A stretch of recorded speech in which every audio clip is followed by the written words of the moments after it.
Jai Hind children, welcome in your history class.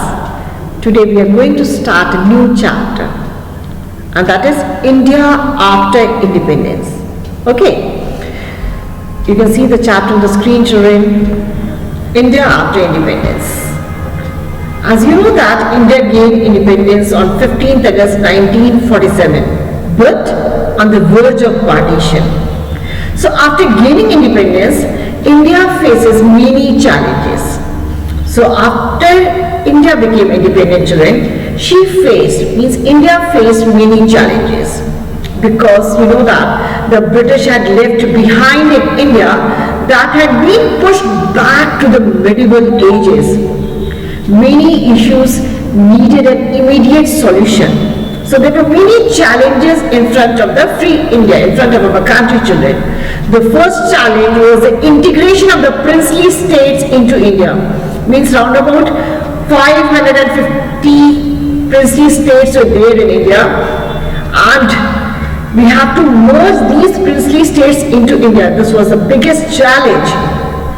The second was the rehabilitation of the refugees. The refugees, those who have migrated from Pakistan to India, we have to rehabilitate them, we have to settle them. Then third was to solve the economic problems and ensure development children. The next was to draft, the fourth challenge was to draft a constitution for our country children. So the first challenge was the integration of the princely states. We know that India gained independence on 15th August 1947, but on the verge of partition children. And at that time there were more than 550 princely states in India. So the first challenge was integration of the princely states. ये सारी रियासतों को India में मिलाना था. At the time of transfer of power, there were more than 550 princely states in India. And you know that children, each of these princely states was ruled by a Maharaja or a Nawab. They had to be persuaded to join India. Displaying diplomacy and tact, Sardar Vallabhbhai Patel persuaded most of the princely states to join India. The rulers of Kashmir, Junagadh and Hyderabad remained undecided for a long time. Later on, three agreed to join India. So integration of the princely states was a difficult task, and hats off to Sardar Vallabhbhai Patel. He persuaded most of the princely states to join India. Then the second challenge was rehabilitation of the refugees. As we know that India was divided into two, India and Pakistan children. So after independence, crores of people migrated to India from Pakistan. They were homeless and jobless. To rehabilitate them was a big responsibility in front of the new government children. The third challenge was solving the economic difficulties. After partition, India faced many economic difficulties, and most of the rice and wheat growing areas went to Pakistan children, and it led to food shortages in India. Many Indian industries also faced a shortage of raw materials, as jute and cotton growing areas were also now in Pakistan. So irrigation facilities were almost non-existent. Now the new government had to find a solution to all these problems. So there were many challenges in front of newly independent India children. India was facing many challenges. Number one was integration of the princely states into India. The second was the rehabilitation of the refugees. The third was to solve the economic problems and ensure development. And the fourth was to draft a constitution for our country. So framing a constitution, India needed a constitution for itself. The Constituent Assembly decided to prepare a constitution. So the chairman of the drafting committee was Dr. B.R. Ambedkar. B.R. Ambedkar children played a very important role in framing the constitution, and that is the reason he is known as the father of the Indian constitution. So who is known as the father of the Indian constitution? Dr. B.R. Ambedkar, who was a chairman of the drafting committee also children. The drafting committee, completed its work on 26 November 1949. The Constitution of India was adopted on 26 January 1950, and since then this day is celebrated every year as our Republic Day. We have studied in the previous chapter children that our Constitution was completed on 26 November 1949, but it was adopted on 26 January 1950 because 26 January was celebrated as our Independence Day for 17 years. Since then, this day is celebrated. So, when our Constitution was adopted on 26 January 1950, then this day came to be known as our Republic Day. So, let us discuss the important features of our Constitution. Number one is equality before law. So, our Constitution declared that all Indians, irrespective of their caste, religion and gender, are equal before the law of the country. Children, no person is above the law. So people of all caste, communities, regions and religions would enjoy the same rights, and no person would face any kind of discrimination. So this is the first feature of our Constitution, that is equality before law. Each and every person is treated equal in the eyes of law, and no person would face any kind of discrimination. Okay, then the second, special privileges for disadvantaged Indians. The framers of the Constitution believed that for centuries some sections of society had been deprived and discriminated against. So therefore some provision should be made for them, some seats should be reserved for them in legislature and government jobs. So some sections of society had been deprived and discriminated for centuries children. They therefore made provisions for granting reservations of seats in legislatures and in government jobs for these sections. This they believed would help people belonging to these sections to uplift their social and economic status. तो जो लोगों को जो sections जो society में बहुत deprived रहा, discriminated रहा, उनको अपलिफ्ट करने के लिए some seats were reserved for them in legislature and in government jobs so that they could also be uplifted. Okay, then next comes universal enfranchisement, means universal suffrage, voting rights children. So the Constitution granted all Indian citizens above the age of 21 the right to vote in the elections and choose their leaders. But then this was a true essence of democracy. So what is the present voting age? That is 18 years children. So the Constitution granted all Indian citizens above the age of 21 at that time the right to vote in the elections and to choose their leaders children. Then three lists are there children. The Constitution divided power between the central government and the state government. So it made three lists. One is union list, second one is state list, and third one is concurrence list children. The subjects which are very important, they are put in the category of the union list, and the laws are made by the central government on these subjects children, on these departments. Then the subjects in the state list were to be looked after solely by the state governments like trade, police, etc. And the subjects in the concurrent list were to be made by the joint responsibility of both the central and the state governments. So the Constitution divided powers between the central government and the state governments. It made three lists. The subjects in the union list were to be looked after solely by the central government. Example, you can say that foreign affairs, defense, etc. children. The subjects in the state list were to be looked after solely by the state government, trade, police, etc. The subjects in the concurrent list were to be made by the joint responsibility of both the central and the state governments. Education. You can see that CBSE भी चलता है, मतलब central board का भी चलता है, and we are having state boards also.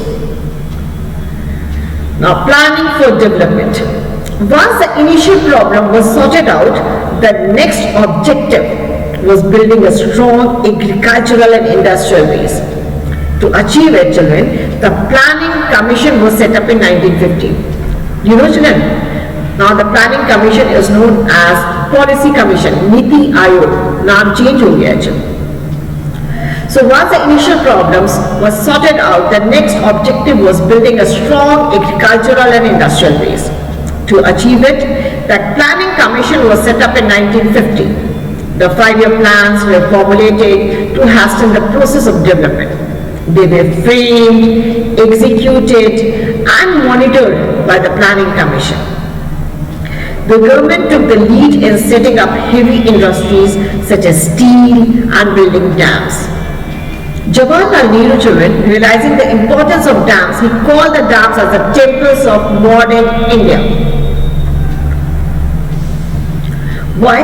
Dams are known as temples of modern India, children. Electricity मिलती है हमसे, मुझे हम लोगों को उनसे, देन इरिगेशन के लिए यूज किया जाता है, फॉर नेविगेशन ऑल्सो. सो बहुत सारे पर्पस सर्व करता है dams. So Jawaharlal Nehru called them the temples of modern India. The public sector, means the government sector, was given the responsibility of mobilizing resources and developing infrastructure. The private sector had a limited role to play, children, at that time.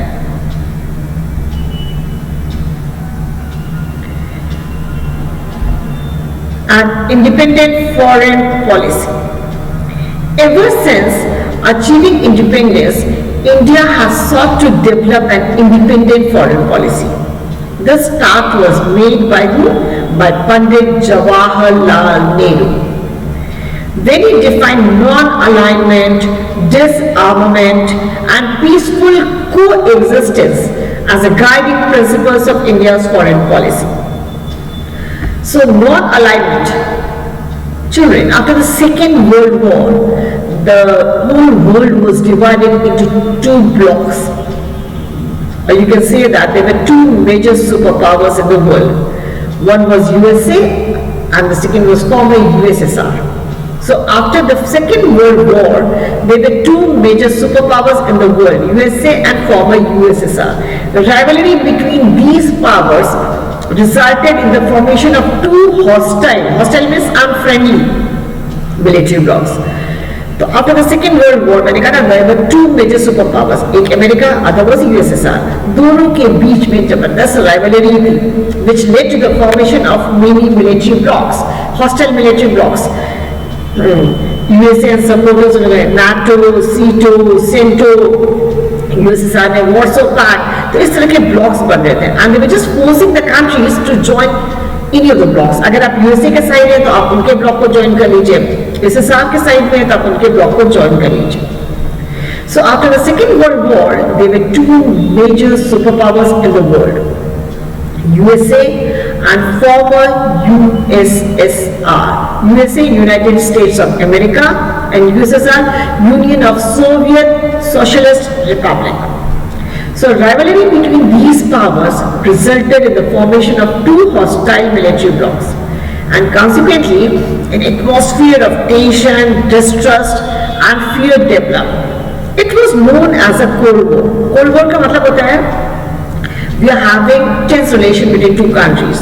War नहीं हो रहा होता है, पर relationship बहुत खराब होता है. As we India and Pakistan is having Cold War, isn't it? Neither we are having war, nor we are having good relations. So it was known as Cold War between USA and USSR. As many former imperialist colonies were attaining independence at this time, and both powers, matlab USA and USSR, they were trying to draw these newly independent countries into their respective blocs. India did not wish to ally itself with either.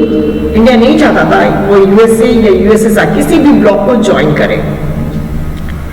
Because as we have seen that India was facing so many challenges at the time of independence, तो फिर से किसी military bloc में join करने का मतलब है फिर डिफेंस पे बहुत ज़्यादा खर्चा करना और जो हमारी मेजर प्रॉब्लम्स है उसको सॉल्व नहीं कर पाएंगे.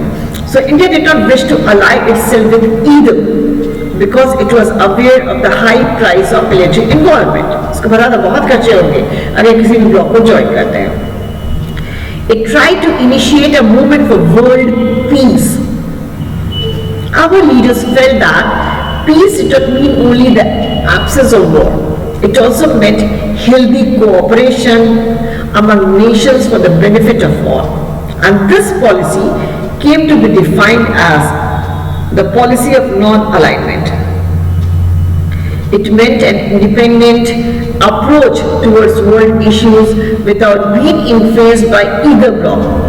Non-alignment does not mean remaining neutral or not getting involved in foreign affairs. It means remaining independent of military and political groups while taking an active part in promoting world peace and understanding amongst nations. It also means taking an independent stand on international issues. So, non-alignment means we are not going to join either of the military blocs. We want to remain independent and we were trying to take active part in promoting world peace and understanding amongst nations. And we were also taking an independent stand on international issues today. You can see वो कौन-कौन लोग थे जिन्होंने हमारे साथ non-aligned movement को join किया था. From left to right, Abdul Nasir of Egypt, Joseph Broz Tito of Yugoslavia, Jawaharlal Nehru of India, at the first summit of non-aligned nations at Belgrade in 1961. The non-aligned movement children, or NAM we used to call it, was the brainchild of Pandit Jawaharlal Nehru. Non-aligned movement जो ये पूरी तरह से जवाहरलाल नेहरू के दिमाग की उपज थी. He did not want to get involved in the Cold War. He was supported by leaders of Ghana, Egypt, Indonesia, and Yugoslavia. The first conference of the non-aligned countries was held in 1961 at Belgrade, and it was attended by 25 member countries, and presently over 130 countries are associated with NAM, non-aligned movement children. So non-aligned movement means we are not going to join either of the military blocs. It means remaining independent of military and political groups children, and it means we have to actively participate in promoting world peace, and it means that we have to take an independent stand on internal issues. तो किन लोगों ने non-aligned movement में हमारा साथ दिया था? We were supported by the leaders of Ghana, Egypt, Indonesia and Yugoslavia. Okay, कि हम किसी भी military bloc को join नहीं करेंगे, and the first conference of the non-aligned countries was held in 1961 at Belgrade children. और शुरू में 25 member countries थी, अभी 130 countries हो चुकी हैं. What were the challenges ahead? But before that, India on the move solution. In 2017, India celebrated 70 years of our independence. It is time to assess our success and failures during these 7 decades. Because means 10 years. Has India been able to achieve the ideas that our leaders set out in the Constitution? The success. People practicing different religions and speaking different languages live in India. But despite such diversity children, India has managed to stay united and hence strong. India remains a secular and democratic nation. Secular means we are free to practice any religion. There is no official religion of India. And democratic nation means we are having voting rights. People have the right to vote in the elections and elect their representatives. We have a free press that has become very vocal over the last few years. We also have an independent judiciary. Agricultural output is at an all-time high and there has been a robust industrial growth. India has also harnessed nuclear energy for use in peaceful activities. It is one among the few countries which have sent a mission to the moon children. The challenges ahead children. India has progressed a lot during the last few decades. There is however much more to be done. First, removing poverty is the biggest challenge. Then crores of Indians are still below the poverty line. They do not get even 2 meals in a day, children. And there's also a lot of caste inequality in our society. The untouchables continue to be discriminated against in some places. They are still not allowed to draw water from public wells or to enter temples. There is also a lot of gender inequality. So there are still many challenges which we have to overcome. So while we have been able to achieve political equality, economic and social equality, is still a distant dream, children.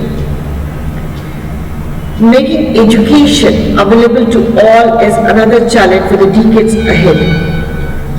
So far, educational progress has been very uneven. Some states are far better than the others. The Sarv Shiksha Abhiyan needs to be pursued more aggressively, children. An accompanying challenge is to create jobs for the millions of youth passing out from schools, colleges and technical institutes. So the challenge for India are many, and those given here are only the tip of the iceberg. But the good thing is that we are in a position to tackle these challenges because the attitude of the people is changing. Indians today are much more aware and responsible, and they want a change and are willing to work for it, children. So what we have studied in this chapter, there are some major challenges before India immediately after independence. That was the integration of the princely states, rehabilitation of the refugees, to solve the economic difficulties and to frame a constitution. The Constitution of India is a very important document, children. It grants all Indians equality before law. The disadvantaged sections have been granted special privileges. All citizens above the age of 21 have been given the right to vote. The Constitution has also divided powers between the central government and the state governments. The Planning Commission formulated the 5-year plans to help the country develop. It set up numerous heavy industries. India's foreign policy is guided by the principles of non-alignment, disarmament and peaceful coexistence. India has progressed a lot since independence, but still some challenges are there in front of us, children. Some challenges before her are removing poverty and caste gender inequality, ensuring socio-economic development, and making education and jobs available to all. But we are very much sure that we are going to overcome these challenges also. Isn't it, children? That's all for today, and I will be giving you the question answers in your app. Okay? And this was the last chapter, so we have completed our syllabus, children. Thank you and have a nice day.